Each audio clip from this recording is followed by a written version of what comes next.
Hi friends, இன்றைக்கி வீடியோவில் வெண்டைக்காய் புளிக்குழம்பு எப்படி செய்கிறதுன்னு தாங்க பார்க்க போகிறோம். வெண்டைக்காயை பிடிக்காதவங்களுக்கு கூட நீங்கள் இந்த மாதிரி செஞ்சு கொடுத்து பாருங்கள், நல்லா விரும்பி சாப்பிடுவாங்க. வாங்க இப்போ இந்த வெண்டைக்காய் புளிக்குழம்பை எப்படி செய்கிறதுன்னு பார்க்கலாம். இப்போது இந்த குழம்பு செய்கிறதுக்கு ஒரு பேனை சூடு பண்ணிக்கலாம். இதில் ஒரு 200 கிராம் அளவுக்கு வெண்டைக்காய் சேர்த்துக்கலாம். வெண்டைக்காயை நல்லா கழுவிட்டு ஒரு காட்டன் துணியில் நல்லா தொடச்சிட்டு காம்பு பகுதியை கட் பண்ணிவிட்டு இந்த மாதிரி கட் பண்ணி சேர்த்துக்கோங்க. வெறும் பேன்லேயே ஒரு 4லேருந்து 5 நிமிஷத்துக்கு நல்லா வறுத்துக்கோங்க. வெண்டைக்காயில் உள்ள ஈரத்தன்மை அந்த பிசுக்குத்தன்மையில் போகிற அளவுக்கு நல்லா வறுக்கணும். அப்போ தான் உங்களுக்கு குழம்புல அந்த கொலகொலப்பு தன்மை இருக்காது. இப்போ நல்லா வறுப்பட்டதும் எடுத்து வச்சுக்கோங்க. இப்போ ஒரு வாணலியை சூடு பண்ணிவிட்டு இதில் தேவையான அளவுக்கு எண்ணெய் சேர்த்துக்கோங்க. நான் இன்றைக்கி 2 டேபிள் ஸ்பூன் சேர்த்துக்கிறேன். எண்ணெய் சூடானதும் 1/2 ஸ்பூன் கடுகு, இது கூடவே 1/4 ஸ்பூன் வெந்தயம் சேர்த்துக்கோங்க. சேர்த்து இது நல்லா பொரிஞ்சு வரட்டும். இப்போ இது நல்லா பொரிஞ்சு வந்ததும் இது கூட ஒரே ஒரு பெரிய வெங்காயம், மீடியம் சைஸ் பெரிய வெங்காயம் நல்லா ஸ்லைஸாக கட் பண்ணி சேர்த்துக்கோங்க.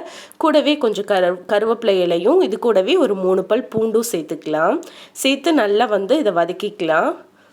வெங்காயம் கொஞ்சம் நல்லா முருகலாக வர்ற அளவுக்கு நல்லா வதக்கிக்கோங்க. இந்த மாதிரி நீங்கள் ஸ்லைஸாக கட் பண்ணி சேர்த்து வதக்குனீங்கன்னா சீக்கிரமாக உங்களுக்கு நல்லா வெங்காயம் வதங்கி வந்துடும். வெங்காயம் வதங்கினது இது கூட ஒரு பாதி தக்காளி மட்டும் பொடியாக கட் பண்ணி சேர்த்துக்கோங்க. சின்ன தக்காளினா 1 கட் பண்ணி சேர்த்துக்கோங்க. சேர்த்து அதையும் நல்லா வதக்கிக்கலாம். தக்காளி கொஞ்சம் நல்லா மசிஞ்சு வர வரைக்கும் வதக்கிக்கலாம். இப்போ இது கூடவே நம்ம கொஞ்சம் மஞ்சத்தூள் சேர்த்து வதக்கிக்கலாம். ஒரு 1/4 ஸ்பூன் அளவுக்கு மஞ்சத்தூள் சேர்த்து நல்லா வதக்கிக்கலாம். இப்போது தக்காளி கொஞ்சம் நல்லா மசிஞ்சு வர வரைக்கும் வதக்கி விட்டுக்கலாம். தக்காளி மசிஞ்சு வந்ததும் இது கூட நம்ம மிளகாத்தூள் சேர்த்துக்கலாம். 1 டேபிள் ஸ்பூன் அளவுக்கு குழம்பு மிளகாத்தூள் சேர்த்துக்கோங்க. கொஞ்சம் எக்ஸ்ட்ரா காரத்துக்கு கொஞ்சம் கலருக்கும் ஒரு 1/2 ஸ்பூன் அளவுக்கு தனி மிளகாத்தூள் சேர்த்துக்கிறேன். உங்களுக்கு காரம் கொஞ்சம் கூட வேணும்னா 1/2 டீஸ்பூன் அளவுக்கு நீங்கள் தனி மிளகாய்த்தூள் சேர்த்துக்கலாம். இப்போ சேர்த்து நல்லா வதக்கி விட்டுட்டு இதில் நம்ம வறுத்து வச்சுருக்க வெண்டைக்காயை சேர்த்துக்கலாம். வெண்டைக்காயும் சேர்த்து நல்லா ஒரு முறை வதக்கி விட்டுடலாம். வதக்கி விட்டுட்டு இப்போ இது கூட கொஞ்சமாக நம்ம தண்ணி சேர்த்துக்கலாம். இந்த மசாலாலாம் கரிஞ்சு போயிடாமல் இருக்கும். கொஞ்சமாக மட்டும் தண்ணி சேர்த்துக்கோங்க. இப்போ நான் இது கூட ஒரு சின்ன நெல்லிக்காய் அளவுக்கு புளி கூட 1 கப் தண்ணியில் நல்லா ஊற வச்சு கரைச்சி எடுத்து வச்சுருக்கேன். அந்த புளி தண்ணியும் இது கூட சேர்த்துக்கலாம். சேர்த்து நல்லா கலந்து விட்டுடலாம். கொஞ்சம் வெண்டைக்காய் வேகிற அளவுக்கு கொஞ்சமாக தண்ணி சேர்த்துக்கோங்க. சேர்த்து நல்லா கலந்து விட்டுட்டு இப்போ இதுக்கு தேவையான அளவுக்கு உப்பு சேர்த்துக்கலாம். இதுக்கு மட்டும் இப்போ நம்ம உப்பு சேர்த்துக்கலாம். அதுக்கப்புறம் பின்னாடி நம்ம பார்த்து சேர்த்துக்கலாம். சேர்த்துட்டு இப்போ மூடி போட்டு மூடி வச்சிடலாம். இது நல்லா வெந்து வரட்டும். நல்லா கலந்து விட்டுட்டு மூடி போட்டு ஒரு 4லேருந்து 5 நிமிஷம் இதை கொதிக்க வச்சிடலாம். இப்போ இது வேகிற டைமில் நம்ம குழம்புக்கு ஒரு மசாலா ரெடி பண்ணிக்கலாம். அதுக்கு ஒரு பேனை சூடு பண்ணிவிட்டு 1 ஸ்பூன் எண்ணெய் விட்டுக்கோங்க. இதில் 1/2 ஸ்பூன் அளவுக்கு சோம்பு சேர்த்துக்கோங்க. கூடவே ஒரு 10 போல் சின்ன வெங்காயம், அப்படி இல்லைன்னா பெரிய வெங்காயம் சேர்த்துக்கோங்க. சேர்த்து நல்லா வெங்காயத்தை வதக்கிக்கோங்க. வெங்காயம் நல்லா நிறம் மாற அளவுக்கு வதங்கி வந்ததும் இது கூட 2 சின்ன தக்காளி, பெரிய தக்காளினா ஒரே ஒரு தக்காளி கட் பண்ணி சேர்த்துக்கோங்க. சேர்த்து அதையும் நல்லா வதக்கிக்கோங்க. தக்காளி நல்லா வதங்கி வந்ததும் ஸ்டவ் ஆஃப் பண்ணி ஆற விட்டுருங்க. இதை நம்ம அரைச்சி எடுக்க போகிறோம். அரைக்கும் போது கூட ஒரே ஒரு பத்த தேங்காவை கட் பண்ணி சேர்த்து நல்லா நைஸான விழுதாக அரைச்சி எடுத்து வச்சுக்கோங்க. இப்போ குழம்பு ஒரு 5 நிமிஷத்துக்கு அப்புறமா பார்த்தீங்கன்னா வெண்டைக்காயெல்லாம் பாதி அளவுக்கு நல்லா வெந்து வந்திருக்கும்.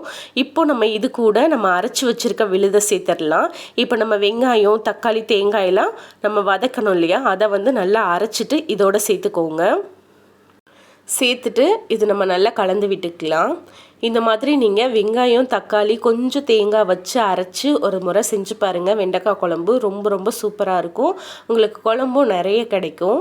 இப்போ நம்ம அந்த ஜார்லேயே கொஞ்சமாக தண்ணி ஊற்றி சேர்த்துக்கலாம். இப்போ குழம்புக்கு உங்களுக்கு எவ்வளோ தண்ணி தேவையோ அந்த அளவுக்கு தண்ணி சேர்த்துக்கோங்க. சேர்த்துட்டு நல்லா கலந்து விட்டுருங்க.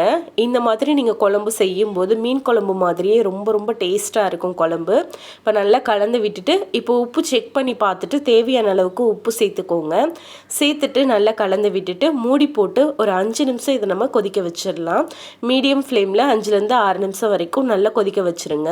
நல்லா இந்த மாதிரி எண்ணெய் பிரிஞ்சு வந்துருச்சுன்னா உங்களுக்கு குழம்பு ரெடி ஆயிருச்சு. அவ்வளோதான், நம்மளோட சூப்பரான வெண்டைக்காய் குழம்பு ரெடி.